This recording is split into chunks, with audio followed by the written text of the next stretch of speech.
This is WWE superstar Drew McIntyre, and you're listening to the WWE Podcast. The champ is the one that everybody wants, me. Becky Lynch is going to WrestleMania.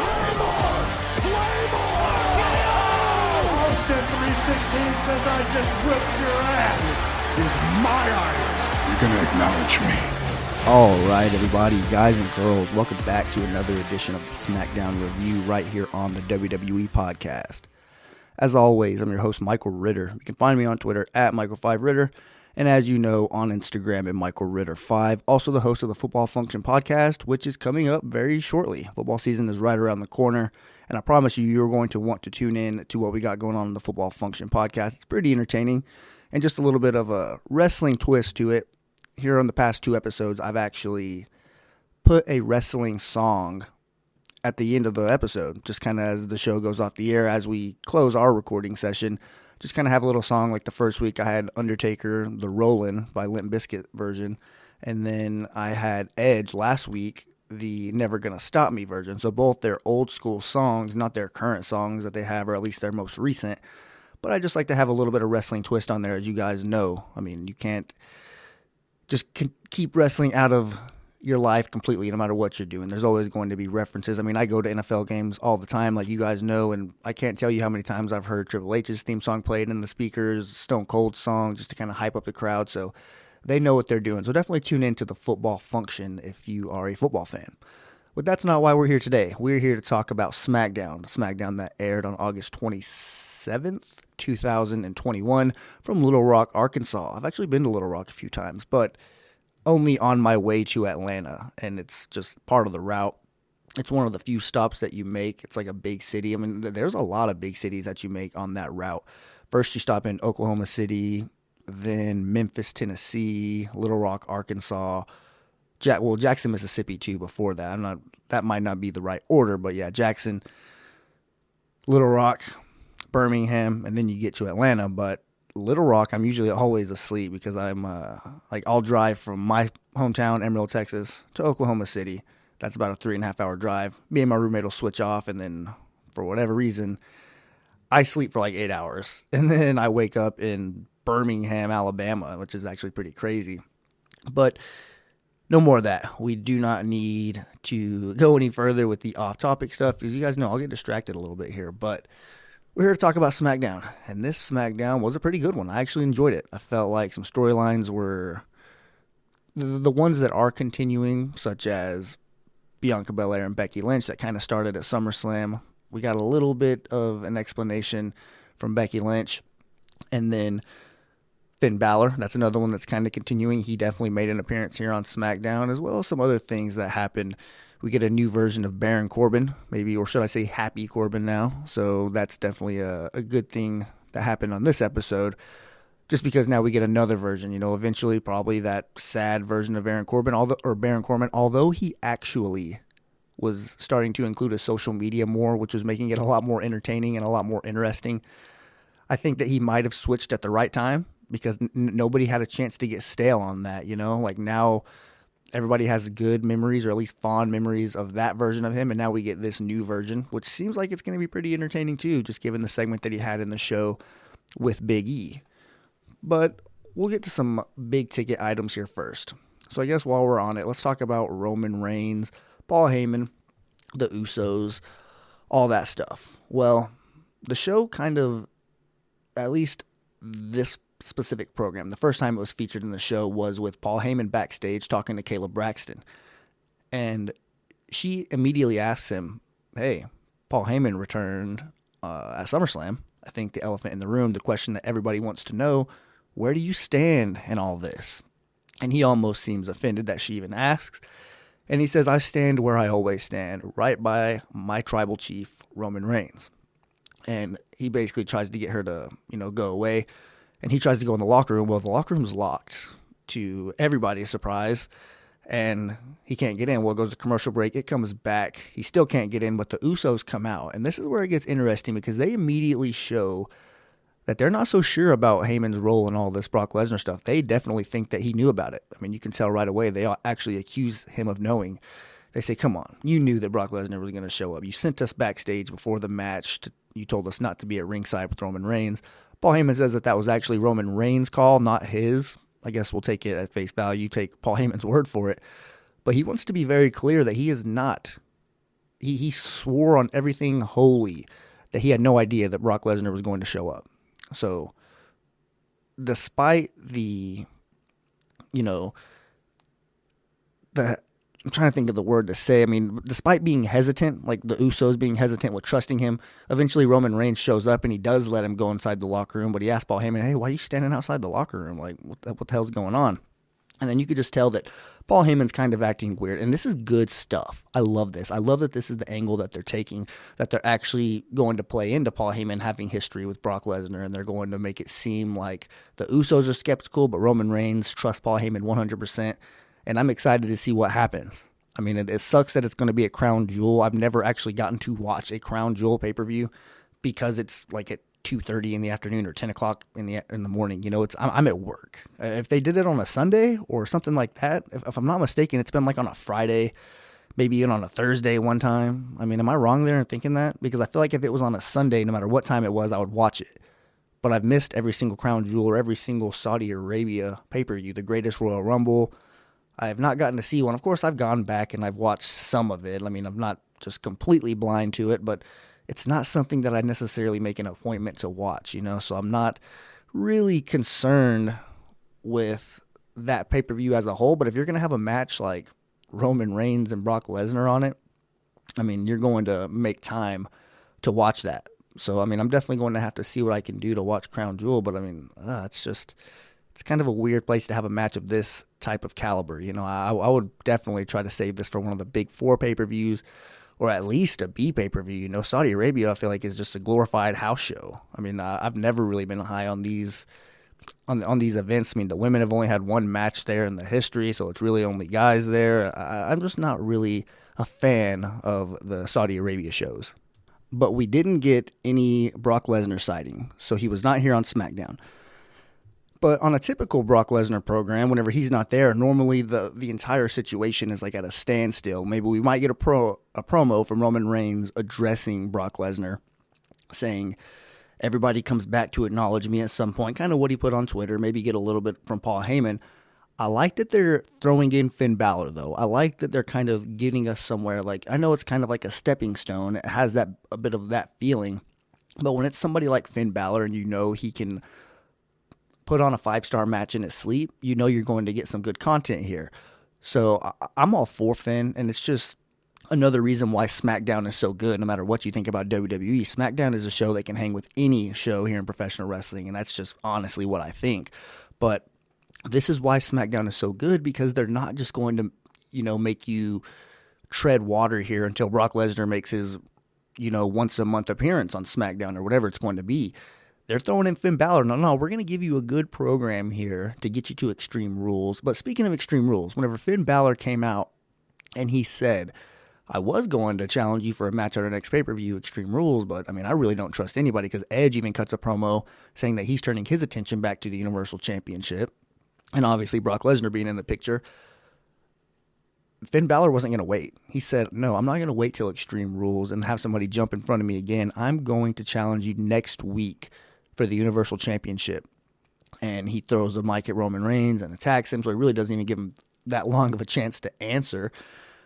But, I mean, you can expect that we're going to get that match next week, Finn Balor versus Roman Reigns for the Universal Championship. And obviously Roman's going to win, but they're going to do some storytelling there. Is this where Brock Lesnar makes his appearance? He damn sure might. He can go out there and, I don't know, because if he interfered in a title match, it wouldn't be to help Roman Reigns. So it wouldn't screw over Finn Balor. You know what I'm trying to say? So I think that Brock Lesnar isn't going to get involved. If anything, this is going to be an Uso interference or maybe a Paul Heyman trying to show that he is loyal to Roman Reigns. So we'll see.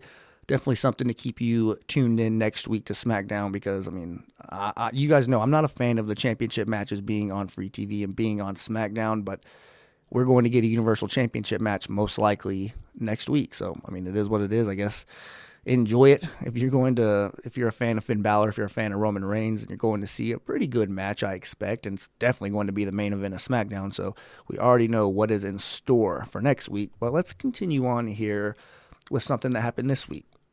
And this actually opened the show. It was Becky Lynch coming out and kind of just, explaining to the fans why she did what she did. Not really giving us that much of an in-depth explanation. It was more so saying, hey, I miss you guys.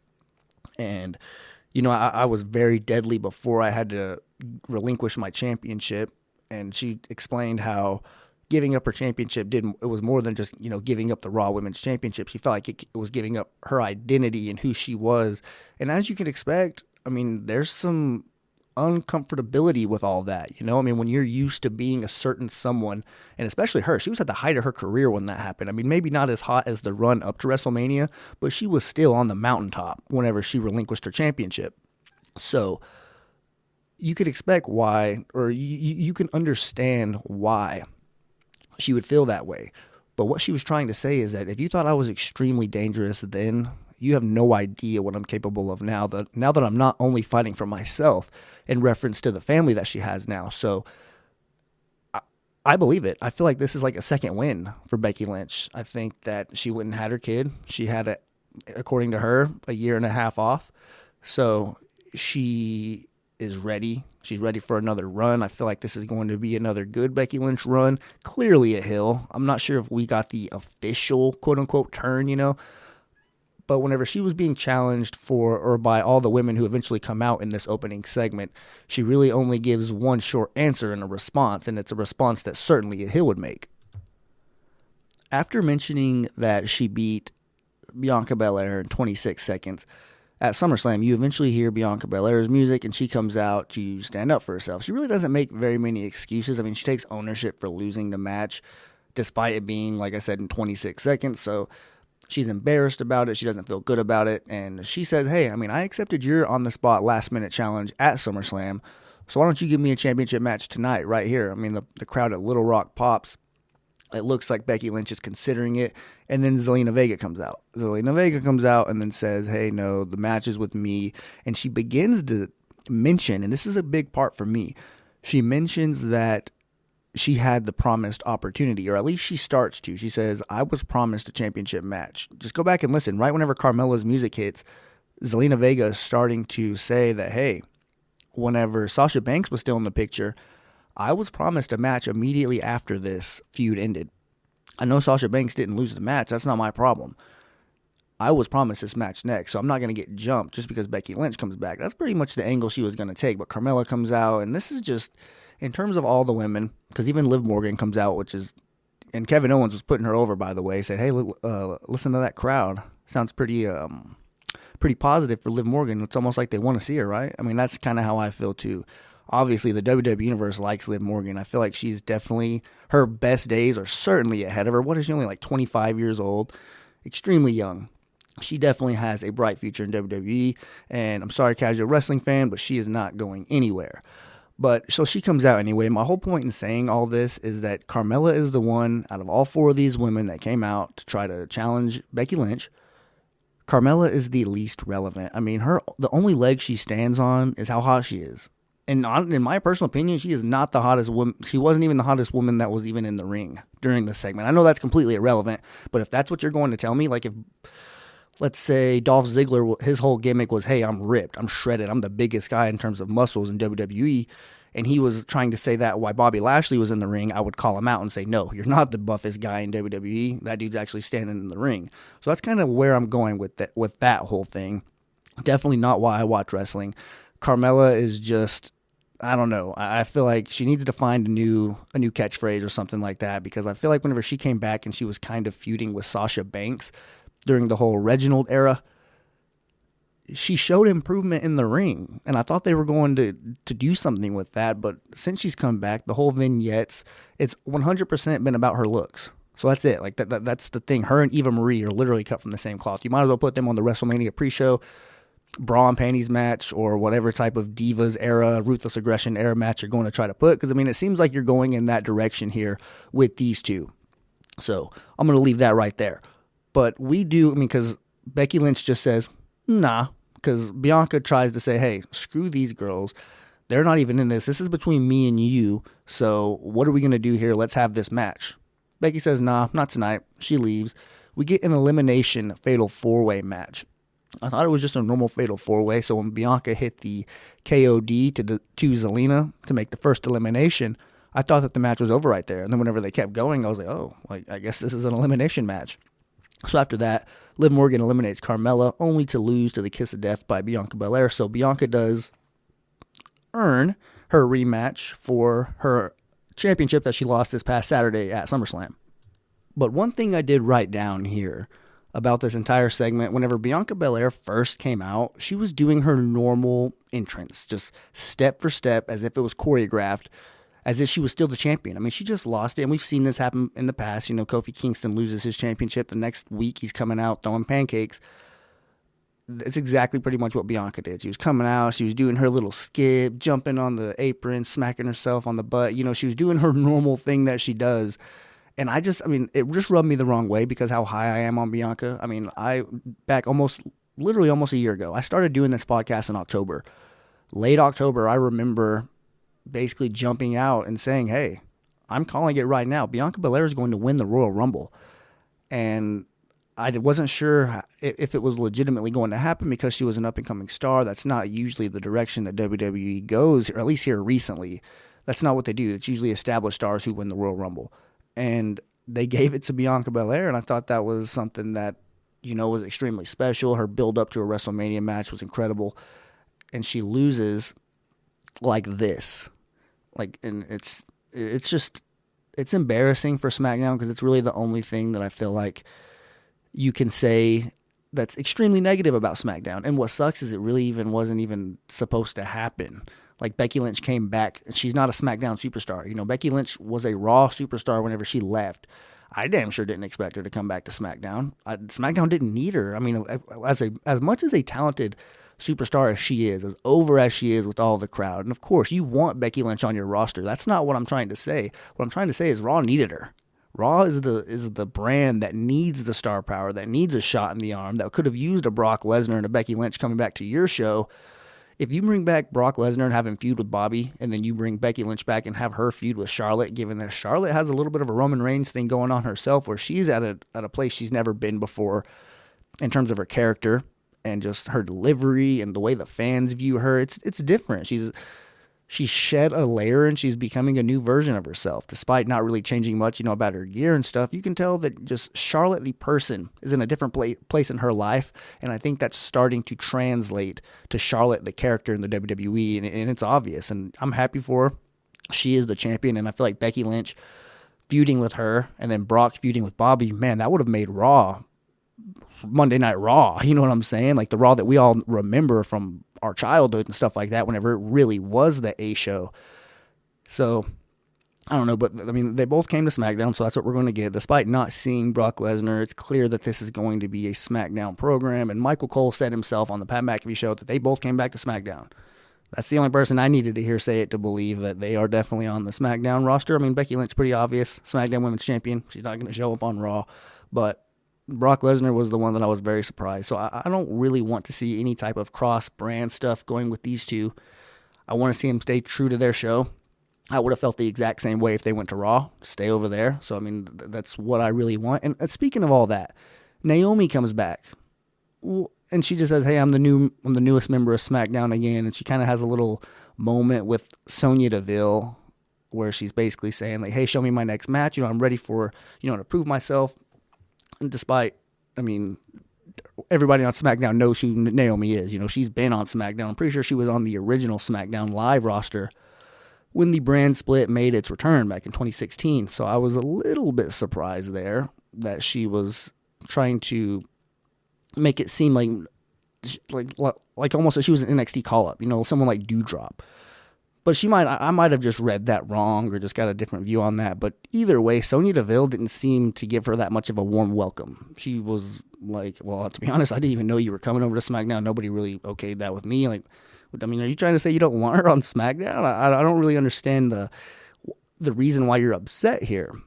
So she says, I don't know. I'll see what I can do, and I'll tell you next week. So that's what we're going to do. We'll probably see Naomi in a match next week, but maybe if we're talking about Sonia Deville making a return, then at least a return to the ring, this would be a good start. I mean, for some reason, what's her beef with Naomi? That was a little weird to me. I didn't know of any history between those two. But we all want to see Sonia Deville come back. And just talking about Sonia, I don't know if I've mentioned this on a show in the past. I don't think I have. But because, I mean, honestly, you guys, if any of you have any podcasting history or anything like that, when you start to drop episodes on a weekly basis and you've already done like 40 plus, like I do believe this is like 47 for me, I think it is, something like that. But you forget what you say sometimes. That's why, I mean, people get on to Matt or they say, hey, you repeat yourself. I mean, dude, when you have this many podcasts, you're likely going to say something more than once.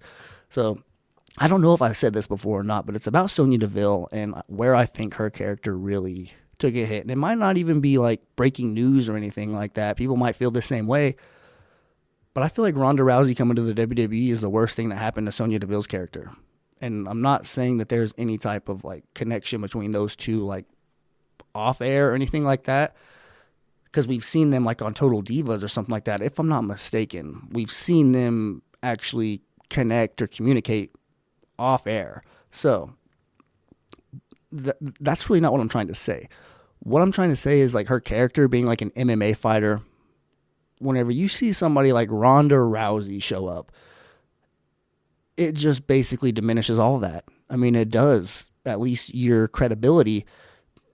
I make a lot of football references here, and I do apologize, but it's the only way I feel like I can paint a good picture. So that's kind of what I'm going to try to do here. Because Ronda Rousey was one of the biggest UFC stars of all time. I mean, and she really is. During that time, whenever she made her return, it was like, or whenever she made her debut in WWE, she was at an extremely high point in terms of like pop culture. You know, everybody knew who Ronda Rousey was, even if you didn't watch UFC. I don't really watch UFC that much, but I knew who Ronda Rousey was. So that's basically all I needed to know, because I was a casual UFC fan, and I know who Ronda Rousey is. So the whole world pretty much was aware that she was in WWE. And the reason I said I was going to make a football comparison here is because think of it like this. What if there was somebody in WWE who their gimmick was they were like a quarterback who wrestled? You know, I mean, their whole thing was just like throwing the ball or something like that. They came out like in pads and something like that. And they were trying to portray that they were an actual quarterback. And then WWE goes and signs Tom Brady. Like, as fans, are we going to be like, oh, look at this quarterback over here, whenever we have Tom Brady literally sitting there and we know that he is a thoroughbred, true, actual, you know, badass quarterback? I mean, Ronda Rousey was, obviously Tom Brady's been around for a lot longer, but you can compare their star power and say, hey, it's not that far off. And I feel like that's kind of what happened. I know that might not have been the best analogy there, but you know what I'm trying to say. I mean, whenever somebody who's one of the greatest of all time shows up and you're trying to be somebody who's basically like a great value Dollar General UFC fighter, then I don't know. I mean, I have nothing against Sonya Deville, but I mean, I feel like that gimmick, it took a hit, and there's a reason why she went away from it, I feel like. So I want to see her come back with a long-winded, off-topic Sonya Deville rant there. What I would like to see is her and Naomi in some type of feud. Just get Sonya Deville off of the WWE official train or whatever that is, because she even said nobody okayed that with me. Is that a little bit of a, you know, sneak peek that they're trying to exclude her from plans? Where's Adam Pearce? He wasn't on the show tonight. At least, I mean, maybe he's more so sticking to Raw. I don't know. I doubt it. But either way, the people actually in WWE could be trying to exclude Sonya from like their discussions about superstars going from one brand to the other. They could have been nothing. She could have just said that as a way to further explain that she's not okay with Naomi being here because nobody okayed it with her. But either way, I hope that we get a Naomi versus Sonya Deville feud at some point here in the fall. Moving on to something else that happened here in the show, let's talk about Happy Corbin. He pulls up to the arena in a Bentley, and he's dressed a lot nicer. He's got a shaved head. He shaved his face. He's dressed, like I said, a lot nicer, like with a hat on, with a suit. He's got a lot more confidence, and he's telling us how happy he is because his luck's finally turned around from the luck that he was having for the better part of 6 weeks, where he was just walking around looking like a wreck, bag of bones, as Pat McAfee would say. I mean, he wasn't on the right path. I mean, I know it was a storyline, but you could tell. I mean, Baron Corbin, he was getting roasted by everybody in the locker room. He would even try to steal money from people. He would go over to Raw and get embarrassed over there, too. So it was entertaining stuff. And like I said a little bit earlier, I feel like they really did it the right way with Baron Corbin. But he tries to offer Big E $100,000 for his Money in the Bank briefcase. And Big E obviously isn't going to accept that. And Baron Corbin eventually leaves, or Happy Corbin. He debuted a new theme song too. That's another thing I'll say. It was like a slot machine type jackpot entrance. So that's definitely his gimmick as somebody. It's almost like that Cameron Grimes type vibe from NXT where he hit the lottery. I know that's not what Grimes did, but that's basically what they're trying to imply that happened to Happy Corbin, is that he got lucky at the casino in Las Vegas or something like that, and he definitely got on the right side or on the good side of Lady Luck, and now he is loaded with cash enough to offer Big E $100,000 for his Money in the Bank briefcase, and that does not go over well with Big E. I mean, Baron Corbin says, "Hey man, I can give you something for that right now," when in reality you're going to cash it in. You're probably going to lose, and you're not going to get anything out of it. So take the money right now. And Big E references that Baron Corbin's actually one of the people who did lose did lose the match whenever they cashed in the briefcase. So he had an unsuccessful cash in, and they reference that too. I know that Kevin Owens. That's another thing. Just getting off topic again. Kevin Owens was on commentary with Corey Graves and Michael Cole. I kind of expected Corey Graves to be there whenever DJ Kuzma tagged me on Twitter that he was going to be there. But I didn't expect Kevin Owens to stick around for the whole show, and he did. It was a three-man booth for the entire SmackDown, and that's another thing that was funny that Corey Graves said is when he made his appearance, he said, "I'm here to put the W back in SmackDown," obviously referencing Pat McAfee, always saying SmackDown. But Corey Graves is from Pittsburgh just like Pat, so he gets it. That's a little funny connection that they got there. I love it, but yeah, I just thought that was weird that we had a three-man booth. Corey Graves and Michael Cole definitely could have done it, but I'm a Kevin Owens fan, so I'm fine with him making an appearance there on the commentary table, and he adds experience there. Like, not commentary table experience, but in-ring experience, so his perspective is obviously valued, and I loved whenever he was putting over Liv Morgan and explaining how the crowd was popping for her. That was definitely good on KO, and he knows exactly what he's doing. But continuing on here to some more stuff that happened. Only like 3 more items here, if I'm not mistaken. Sami Zayn defeated Dominic Mysterio via pinfall. Dominic, I don't know if he just sold it really well, but whenever he was going for that 619 on Sami Zayn, and Sami pulled the rope down, and Dominic went through, it looked like he hit his head pretty hard on the side of, or outside of the ring, just on the mat. It looked like he, got a rock there, but he might not have. He did finish the match, but the most important thing from this entire segment, Sami Zayn beat him after a haluva kick. Rey Mysterio told Dominic that it's time for him to basically, quote unquote, fly on his own. And it's time for his father, Rey Mysterio, to go to the wayside, just go away and let Dominic walk on his own. So I do expect that's going to happen soon. I don't know how long it's going to last. Dominic has shown improvement in the ring. I really can only think of a handful of times that he's disappointed or not had a great match, but other than that, I mean, for only being in WWE for a year, he's doing great. So I wouldn't mind seeing Dominic continue here, but it's going to be tough without his dad. I don't really know what they're going to do. They're going to have to give him a damn good storyline. He's going to have to show a lot of improvement on the mic to be able to go by himself. But I'm excited to see what is going to happen with it. I want to know, are they going to bring him down to NXT? I know NXT is going to have like a new logo and a new brand here coming soon, so I don't even know what to expect from NXT. But just as far as Rey Mysterio leaving, because, I mean, Dominic was even mad at him for whatever reason. Rey was at ringside whenever Dominic got hurt, because he kind of, whenever Dominic made his entrance, Rey was right there with him, and then he turned around. He was going to let Dominic have this match one-on-one. But when Dominic fell out of the ring and hit his head, which looked like it was supposed to happen, it was a work. But sometimes you are doing something and you accidentally hit your head too hard. That's what I thought happened there, because it just looked like he literally banged his head on the ground. Rey Mysterio comes out and he stays out there for the rest of the match. And after Dominic loses, he is trying to, help him up, and Dominic just doesn't want it. He's kind of pushing him away. So it's clear that these two are splitting up. they're trying to make it seem like Ray is trying to go away on his own. Dominic seems like he's trying to push him away. I think every week we're going to get one step further in this, and we're going to eventually see Rey Mysterio and Dominic Mysterio maybe, go to fisticuffs. That would be all good on my end. I would love to see Rey and Dominic have a little bit of a program against each other before Rey Mysterio officially hangs the mask up. Another thing that happened here on SmackDown, Shinsuke Nakamura and Rick Boogs defeated Robert Roode and Dolph Ziggler. So, Boog gets the win here again with the pump handle slam. So they've had him win the match in both of his appearances.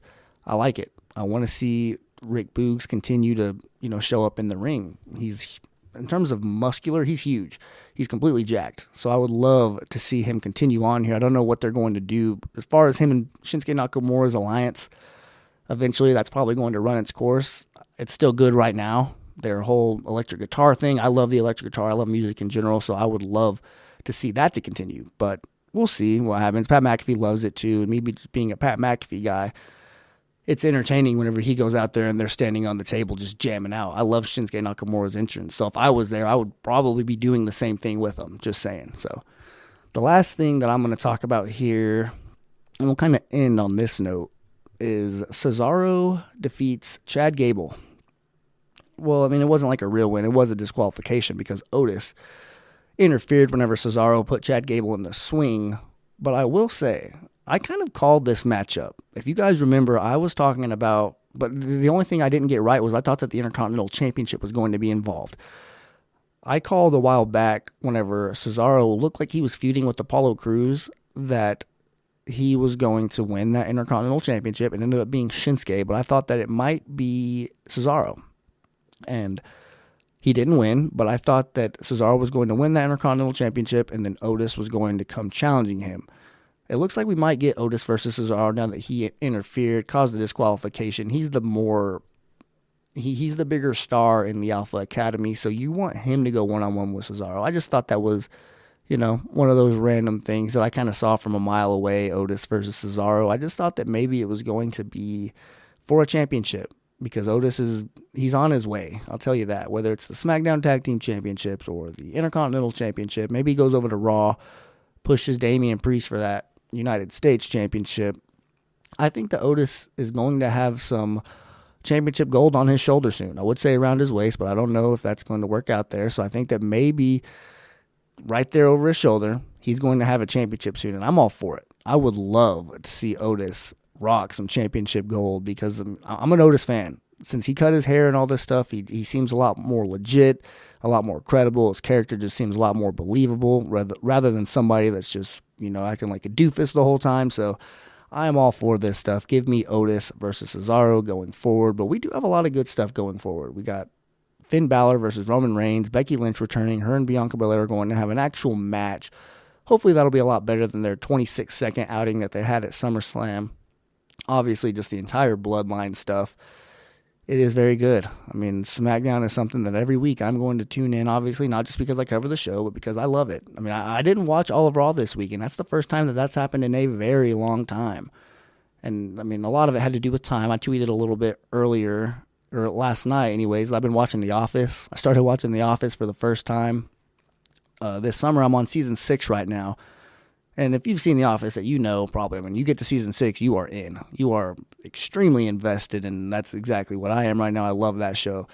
So wanting to, being so, in the thick of it with The Office, probably had a little bit to do with why I watched, like an hour and a half to 2 hours of Raw, and then said, yeah, I'll watch that later, and then I'll, throw on some Office. Ended up not watching Raw, but I did listen to the Raw review. So you guys better be listening to the Raw review as well.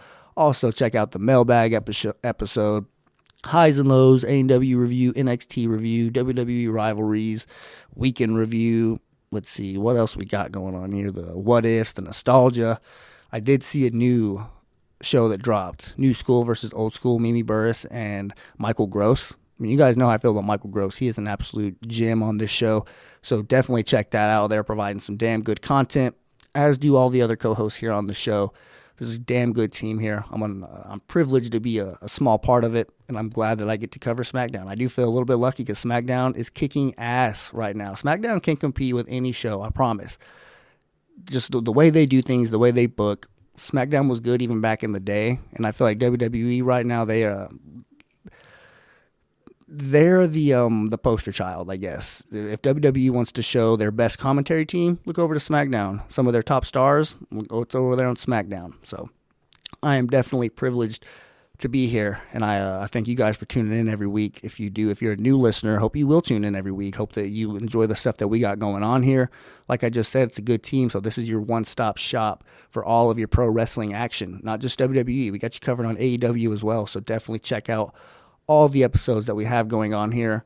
Call in, leave your voicemails, email Matt if you want to get on the mailbag and have your voice heard here on the show, and you can even talk to us, Discord server. Whenever pay-per-views happen, most of the co-hosts, or if not some of them, are definitely in there. No, me, Matt, Mimi, DJ Kuzmo, Amanda Jin. A lot of people make their appearances in the Discord server on a consistent basis, and it's fun. Talking about the pay-per-view as it's happening live, it's something that, I've only done the handful of times that we've done it here on the Discord server. Other than that, you're kind of stuck with your own thoughts.